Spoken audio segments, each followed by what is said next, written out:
And we're back, ladies and gentlemen. Oh yeah, why did they go? I remember I went to the thingy for something. I went to the caravan to get something from Merlinus, but I can't remember what it was. And I remember I traded it with Fiora. I think it might have just been a vulnerary, but it could be something else. I can't remember what it was specifically, but it was definitely something. It escapes me. It's going to be bugging me until I find out. Damn it. Sorry, but I lost track. Back to Hector Hard Mode. Because I'm retreading familiar ground, I'm very open to the idea of guest commentators coming in to help out, because while I think I do a pretty good job of commentating by myself, all things considered, I am still playing through Blazing Sword all over again, and while I will have new things to say, eventually I will start running out of ideas, because it's like, I can generally talk a lot about games and find new things to say, or just talk about stuff that's relevant to the time, but because of circumstances and Olivia being back at school now, like, she's really busy, especially like when Hector Hard Mode comes around, I doubt she'll be present that much, so I'm really open to the idea.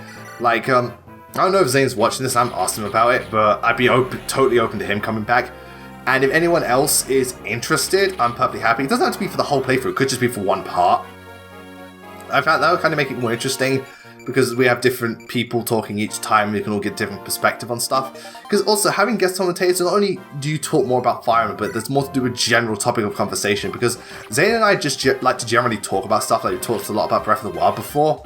So having people come on, whether it be for the long term or just a one-time thing, I'm very, very open to. So if you are interested in joining for the thing, let me know. But also, when I announce closer to the time, when I'm doing Hector Hard Mode, which might be quite close depending on how people feel, just either message me or put in the comments, I'd be down for this, and I'll try to, I'll keep it in mind, I'll try to set up the best type of things. Also let you know what you'd be more down for. Permanent, or long term or short term. I'm fine with either.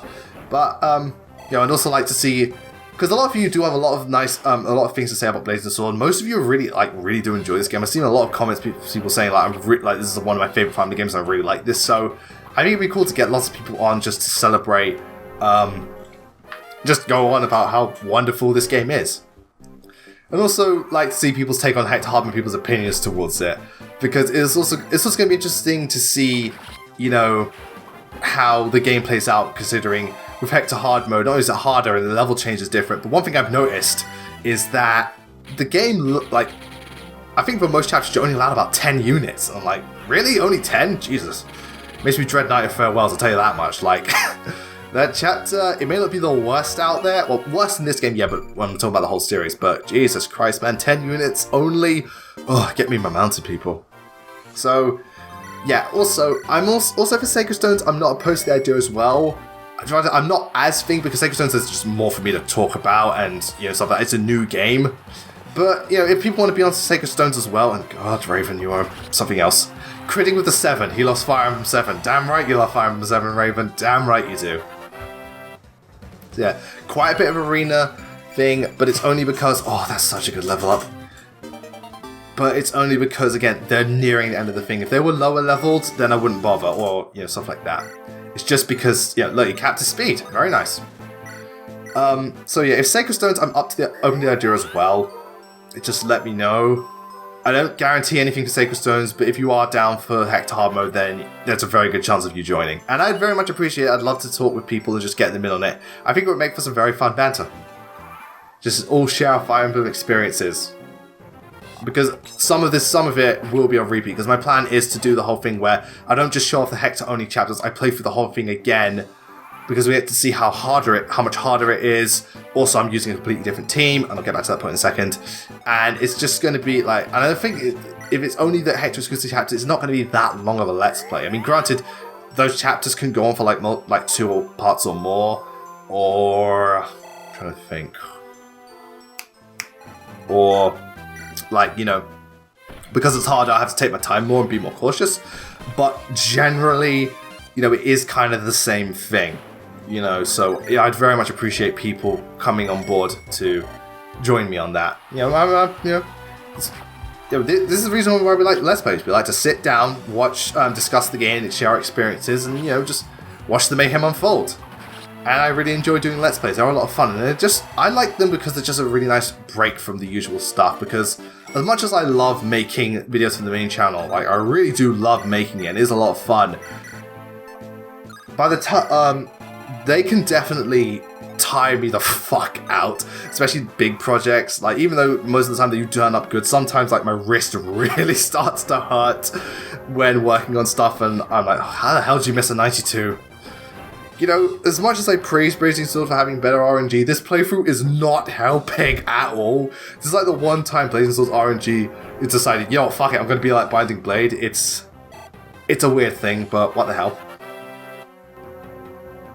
But yeah, like, so Let's Plays is just easier for me to just relax and be more free-flowing, whereas I think I've got to do a lot more work in scripting, editing, recording. Oh god, there's just so much that goes into it, and it is an exhausting experience, ladies and gentlemen. A good one, and, you know, people, the effort I put in isn't reflected in all the responses I get, but god damn it, Let's Plays are just so much more easier to manage, and, oh yeah, Secret Shop there, but we'll do that soon. So much easier to manage, so much easier to do, just so chill. And I'm happy to have people share that experience with me. Also, speaking of Hector Hard Mode, team ideas.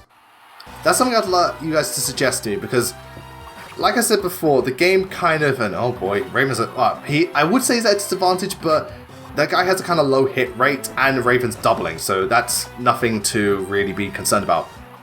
You know, Raven's got this. He's dodging like a boss. Don't ever doubt Raven. So I get sidetracked so easily. Alright, let's see what his last level up is. And what are you gonna do? He's too good at this point, I couldn't care. You can get just +1 HP and I still wouldn't mind. But yeah, here's the secret shop. This held some of like the killer weapons, which, well, I say killer, you know, super effective weapons. Class killer weapons as I put them. Which, you know, is cool, but remember in this game, I think this applies to like all super effective means it's only double effective, which is why I didn't buy any, because at the end of the day, you know, double effective isn't as, you know, significant as 3 times as effective, which is, you know, why archers aren't so good. But as you can see, Raven is upgraded at this point in the game, and guys, if Lim wasn't going to steamroll already, then Raven most certainly would have. Jesus Christ. This is why he's my favourite. Aside from his character being really good and having a really good arc, he's just so good. He's easily my favourite mercenary. I love me, my Raven. And then he leveled up too. I swear she gets pretty good level ups as well. Yeah, I swear she always gets at least speed, luck, and HP. Pretty much always. Lucius, I don't upgrade. I don't think I upgrade Lucius chapter. I just wanted to give him a bit of, you know, thing. And look at him. Even with that guy who does a lot of damage, Lucius just like, fuck you! Double 19? Hell yes. I love Lucius. I think this is the best Lucius I've trained. But anyway, back on track. Really need to stop getting sidetracked. Because I said to use a completely different team and we've only got limited to 10 units, keep in mind, I will still be using Hector, Ellerwood, and Lynn, so that's 7 units. I'd like suggestions as who you think the best 7 units to use would be. Like, if you want to say favourites, that's fine, but also try to think in terms of which ones are the best. And keep in mind, I want to use a completely different team, so we can't use Raven again, we can't use Osmond again, we can't use Sane again, we can't use Fiora again, you know, stuff like that. It's got to be different people. So I'd like to know who you think would be really, really good. I can imagine the comment, like, some people are already really set on using like Canis and Kent, but I imagine, like, if some people want to suggest maybe go, and also Matthew, definitely want to use Matthew. But if some people want to suggest units like, I don't know, maybe use Barter so we can get Carla, I think it is, or go with Hawkeye instead, or maybe use Foreigner instead of Florina. Perhaps, like, I'm keen on using Pence and Louise, and whether or not that's a good choice. I know Pence is generally a good choice, but maybe we'll use Urk instead. So, please, you know, feel free to let me know. Oh, Ellerwood's got this. Feel free to, like, suggest 7 units that I could use for Hector Hard Mode. And when I say suggest, please don't put, I'm not going to say it, the character's name, but please don't just put like a joke one. I am kind of serious about this. Please put who you think legit would be really good. And oh god, this is starting to look like arena abuse. Like, no joke. Like, it's like, I know I said I wasn't going to arena abuse, but this looks like arena abuse. I guess I was kind of undermining how much I used it. Though I'm pretty sure this is the last one I do with Lucius. Oh god, that magic stat, and that resistance stat, and that speed stat. It's so beautiful. Oh, Lucius, it's just amazing. Yeah, but as you can see, been fighting a crap ton of enemies. Like, Heath and Fiora have been busy. And Heath also loved... Alright, if the units get 7, it's because they love Fire Emblem 7. So, yo, every time someone gets a 7, it just shows how much they love this game. I wonder if Fiora will show love for Sacred Stones. Well, anyway, we'll find out soon. And she does not. Sorry, not a fan of Sacred Stones. So yeah, if you can suggest units to me, that would be fantastic. Because I'm all open to the ideas and I just want to see how it goes. Pray, I'll give you that much time. See, Linus, you say pray, I'll give you that much time, but what if someone has a really long and elaborate prayer? So they're there praying and he's just standing there like, could they take any longer? This is starting to really irritate me. It's like, hey, you're the one who said pray, I'm going to take my sweet ass time. And good level up this chapter, very good level up this chapter. I don't know if it's, because I know my whole thing with getting RNG blessed bad units, but I'm just getting RNG blessed units as a whole. I guess, I don't know what it is, but the more I praise certain aspects of Fire Emblem games, the more better they turn out in the Let's Plays. Like, me constantly backing Sophia and Gwendolyn. Look at how good those two came out. Me showing faith in Lynn and how much I like her. Look how good she's turned out. So, you know.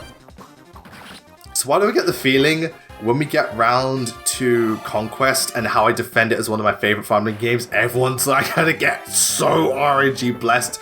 We're gonna get a Nyx who's a tank, a Effie who is so fast she doesn't need a very fighter, or we're gonna get a Xander with really fucking good speed, or a Charlotte who has really good resistance. I'm like, this shouldn't be happening, but it is. It's like, because Conquest is just there. It's because you love me. It's like, yes, I do. Yes, I really do. But does that mean if there's ever a Fire Emblem game I talk bad about, I'm going to get screwed over? Because there's not many Fire Emblem games I dislike, and I've yet to dislike a Fire Emblem game. Some I just like more than others. Ooh, this might be this is not a good one for Osmond. Ow. Okay, so we're not off to the best start. Let's see how it goes from here. Granted, Osmond can tank the hits and also dish out a lot of damage. It's a case of, if Osmond misses the next one, he's out. This is a really close call. that was very close, but it was worth it because I wanted to upgrade him. He takes hits like a champ. And he gets a good level up as well. You know, four's pretty good. Not best, but good. And I'm getting quite a lot of money as well. So, when I start bashing Echo's level design, even though I love Echo's, I'm not a fan of level design, everyone's going to get only +1 level up, which in Echo's, to be fair, that's not so rare because the growth rate's overall lower. Or is it going to be when I kind of diss Birthright for being kind of boring? We're going to get a Ryoma who can't double, Hinoka with terrible resistance, a Takumi who's just downright awful, an Oboro who's really weak, I don't think of others characters, like Orochi with crap magic, so on. And, Lloyd and Eliwood just, it's actually cool the conversation they have after this, but, I'm just letting Eliwood go in for a bit. What point does Eliwood cap? I can't remember, because there's definitely a point where he reached level 20 and I just stopped using him because I have to, but I can't remember which point specifically he caps at. I don't think it's too far from here, but I still think he's around level 17 at this point, at least level 18. So, yeah. I'm trying to remember, sorry. It's at my head. It's at the forefront of my mind, just can't put my finger on it. Yeah. You know what would have been really, really cool, though? If Eliwood's, coat was in his sprite, so he was wearing, the black cape, the brown cape and everything. Or, if they went with full trench coat. Yeah. As far as bosses go, well, Linus being a hero, if he has a Silver Blade out there, he's quite the threat. With the Hand Axe, he's not as hard. So, just weaken him up a bit. So, ideally you want to lure him out with the Hand Axe, but, he is a hero class and he is strong, so be careful. Level up for Isadora, more speed and luck. Cool. And HP. So, with Lloyd, he is the easier of the two, because... Sorry, Linus. Lloyd is harder of the two, but Linus is no slouch because I swear when you fight him if you fight him at chapter 27, he has like a brave sword, so that's dangerous. Or something like that. I can't fully remember. But, you know, Linus can still be a challenge, but it does mean that even though you face him here and he is easier, it means you're going to fight a really hard Lloyd come chapter 27, because I've recorded chapter 27 and Lloyd was not easy. Like, I was so shocked because not even Lucius or Lynn could double him. I was like, if they can't double him, then he ain't fucking around. Like, legit. Because you know how fast those two are and just how RNG blessed they're getting. So, yeah, and also this is a cool point because Alewa brings up, you know, they didn't fight the villagers, and you see, like, Linus is like, well, yeah, they don't have nothing to do with this. You're our target. They got nothing to do with this. We don't want this collateral. And I think this is cool that Eliwood is willing to look for things from perspective. And this is also a really nice detail. I don't know if it's completely true, but something I did kind of notice is that I don't think Eliwood and the gang actually kill any Black Fang members. I'm not 100% sure, because Ursula and Lloyd, there's still the possibility, because I'm not completely sure. But with other characters like Linus and Sonia, the other morph is the one who finishes them off and takes their quintessence. But Eliwood and the gang never do, which I think would, if that's true, that's a fantastic attention to detail showing how Eliwood sees the Black Fang as not straight up evil. Rather, there is that moral grace and then there's more to them. You know, there is honor to them, and I really, really like that. It shows that how Eliwood, despite all that's happening in those life threats, he stays true to his ideals, despite all that's being put against him and how much pressure he's got to deal with, and how much those ideals are challenged. But ultimately, his goodwill and intentions do shine through. And I really, really like that. That's why I think he's such an underrated lord. He is a really good character. It's just that he's not as over the top or strong in terms of gameplay as the other ones, so he kind of gets brushed to the side. But even Linus started to realize, you know, like, something's not right. Eliwood is not the person they described him to be. And oh god, now Linus is tripping. Yeah, whenever they fail, they take their quintessence because it's basically really powerful essence, and it's the ideal thing to do, but, you know, still. I still think that thingamajig is the blandest of them. Like, it does next to, aside from swooping in and taking the quintessence, it does next to nothing. It's so boring. Oh yeah, Jafar's here. I forgot to talk about him. Yeah, this is the start of Jafar and Nino's relationship, and it just shows how Nino is the one to give Jafar a reason to live and any sort of emotion, because she's the only one that actually cares for him, even though he finds it difficult to comprehend because of how he's been raised. And again, it's a small thing, but ultimately it's one of the more powerful, not only Fire Emblem moments, like, I'm not just saying this moment, it's just the overall thing, one of the more powerful Fire Emblem arcs and one of the best relationships in Fire Emblem. It makes for a really, really, really good, you know, just small character arc they have going, and very good romance, well, not necessarily, both romance and bonding that happens. It's really, really, really well done. And I think the way it ties into the narrative, as well as how it kind of, like you'll see later, kind of mirrors what Zephyr's going through, it's really, really, really, really well done in my opinion. They're, like, these two are some of my favourite characters. They have some of my favourite supports. I love Jafar and Nina. They're fantastic. And Nina's just the cutest little thing, bless her soul. Yeah, and when Lloyd comes back, he's, you know, he didn't know that Linus felt differently, so he's kind of pissed. And, you know, stuff. So, you know, both brothers feel the same way. Once they die, they do get a bit pissed about things and get kind of hell-bent on thingamajig. Oh yeah, by the way, this is Zephyr's mum. Queen... oh god. Because of... oh god, her name escapes me. We'll see it soon. And yeah, that's his dad, King Desmond. Kind of a...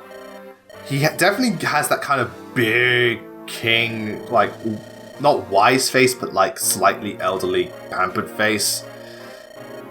Oh, let's just say the relationship between the Burn Royal family is difficult, to put it lightly. This is where we start to see why Zephyr turns out the way he does. It's it is tragic, but I also think the way they go about it, it's kind of interesting. I'm not saying what the characters do. It's like they're not necessarily sympathetic. Like, I don't have any sympathy for Eliwood's dad. Sorry, not Eliwood's dad. For Zephyr's dad. But the way they went about it, I thought was a bit interesting, because there's the usual arc that they have with the whole king-son thing is, oh, the son is not what I wanted him to be. He does not live up to my expectations. Oh yeah, it's yeah. But with Zafir's dad, it's a case of he's so much better than me. I'm really fucking jealous. Which again is kind of worse if you think about it, but it's nice to. I think it's cool that they went that route rather than just, oh, Eliwood was like his dad thought he wasn't good enough. No, his dad thinks he's too good for him. But also, the mum isn't helping because she's obsessed with, because she knows that Zafir is, first of all, the firstborn son, so naturally, you know, that's how it works. They have the right to the throne. But also, she knows that Zafir's this good. She wants to use Zafir as like the ultimate weapon against Desmond, just to shove in his face how great her son is and how, because Guinevere and Zafir are like half sisters and stuff. It's a different mother, and she wants to shove in his face like she chose the wrong woman. Like Guinevere will never be as good as Zafir, even though Guinevere's done nothing wrong and she's absolutely adorable in this game. Bless her soul. But you know, things are getting a bit complicated because the fire emblem was stolen, and it's the entrance. It allows us to gain access to the Shrine of Seals. But it does not mean we get the Binding Blade. We get different, we don't get the Binding Blade, we get other weapons, but we don't get Binding Blade. Though imagine if they had the Binding Blade in this game. Like, Eliwood with a horse, with a mounted unit, and thingamajig. That would be like, Jesus Christ, he just runs in and one-shots everything. So even Desmond's pointing out, like, Zafir, he's brilliant tactician, loved by people, kind heart, brilliant sword fight. He's literally a prodigy, and Desmond is literally like, I can't do anything. I'm like, people don't really like me. I'm not very smart. I'm not very talented. I don't know how he became king in the first place. I reckon it's just he inherited the title, and he like, you know, it's kind of sucked that the fact like, you know, he doesn't want to like, rather than actually like, even though he's not as good as his son, he doesn't like put his son at the front, show him off more, you know, parade him more about and show how great he is and encourage his abilities. Rather, he wants to demean them. And it's like, goddamn, like, jealousy is a horrible thing. It is a really, really horrible thing. And we've all experienced it at some points. I'm not gonna act like I never get jealous, but it does, you know, it really can, you know, it can really wear on you and it can really make you bitter. Yeah. And Louise and her are friends. Yeah. Is Louise from Euphoria as well? I can't remember, because I know, what's her name is, Queen... It's the E at the end throws me off how to pronounce it. I know it's Helene or Helene, not Helena, but I'm just going to call it Helene. Something like that. Yeah, I know she's from Euphoria. I don't know if Louise is. I mean, if they're both from Euphoria, then Jesus Christ, Euphoria has good-looking people, especially because of, you know, what's her face, Cecilia and stuff. Like, damn. And I think Pent's from Euphoria as well. And even he's, if I get this wrong, sorry, but even he's a good-looking man. Like, look at that fucking silver hair. Look at this hair. Guys, I don't know what it is, but guys with silver hair always seem to be the best looking. Usually, like, I don't know what it is. It's the white silver hair, anime, pretty boy. It never fails. Yeah, so that our quest now is to find the Fire Emblem so that we can get the ceremony back on track. Yeah, stuff like that. Which, come to think of it, if that's the case, then, because I remember Zafir talked about how he got poisoned like during the ceremony. The whole ordeal doesn't take place that long afterwards. Then, like, Jesus, I just realized that. Like this, Zafir's change happens right at the point where he could, like, you'll see later, the family could have been back together, but then King Desmond just fucks it up completely. But anyway, that's the end of that part. Thank you all for joining me. I know it was very long, quite the beefer, but I hoped, my commentary was enough to keep you entertained. And if you do want to join for the Hex Hard mode, please let me know. But also, don't forget, when I announce it nearer to the time, then definitely be sure to drop me a line. But anyway, next time we will meet little Prince Zafir, we will meet Princess Guinevere, we will see the entire family, we will meet a brand new Wyvern Rider, Pen and Louise will join the team, and Lynn will be able to inherit her Zakane lineage when she promotes, and it is gonna be good. But until then, thank you all very much for watching, and I'll see you next time.